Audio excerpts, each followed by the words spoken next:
You're watching France 24, and it's time now, of course, for our daily look at the international papers. Marion Henbest joins me in the studio. Good morning, Marion.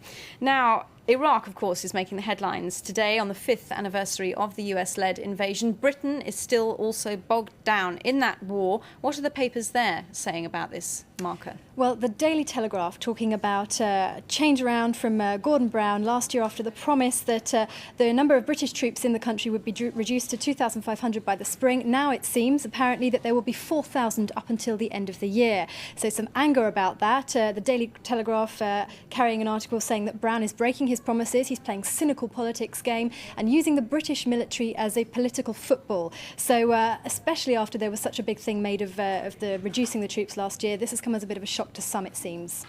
Now, in the German press, there's plenty of coverage about the anti-China protests in Tibet, and rather a scoop for Die Welt. They've managed to get hold of a dissident, a rare voice there. That's right. Die Welt publishes an editorial with Wei Jingsheng, who is now currently living in the US. Now, he has a past very much linked to China's previous Olympic bids. He joined the Red Guards at the age of 16 during the Cultural Revolution, was arrested in '79 for apparently giving out state secrets, spent 15 years in prison, was finally released before the Olympic bid of China in the 90s, but when Sydney won, that was a huge blow and he was thrown back in prison, made the scapegoat for that.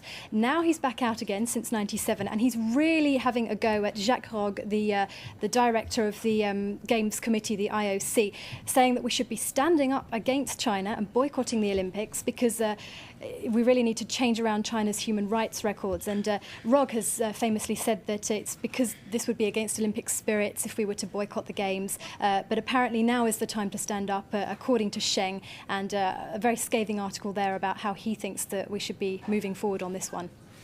Thank you. Well, the British tabloids, back to the British press now, they're making a bit of a U-turn, which I have to tell you is extremely rare. And not only that, they're saying sorry on a number of front pages. This must really hurt them. That's right, yeah. Well, according to political commentators, as you said, this is quite an unprecedented event. Two national papers, the Daily Express and the Daily Star, both saying exactly the same title on both, and that is Kate and Gerry McCann, sorry. Talking about more than 100 articles that were published between these two papers and also their Sunday versions of the same paper.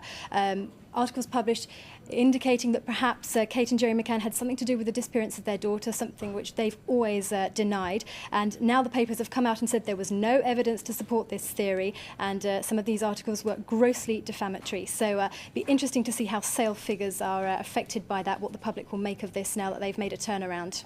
Of course, the Maddie story was indeed an absolutely monster story, to use tabloid language there, and the British press did cover it extremely extensively. They do seem to have got it wrong in some cases here. That's very unusual. Right.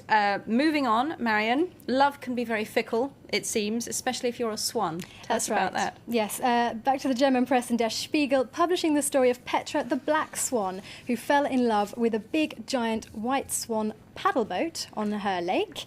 Last winter, the last couple of winters, she didn't migrate with the other birds. And so people in the local zoo in Münster were slightly worried that she'd get cold. So they took both the boat and Petra into their zoo to look after them during the cold winter months. But now it seems that Petra has fallen in love with the real thing, with Paul, a proper white real swan. And the boat has had to be given away to a local rental service. Goodness me, a story to melt the steeliest heart there. Thank you very much indeed, Marion Henbest, for that review of the international press. Stay tuned to France 24. Thanks.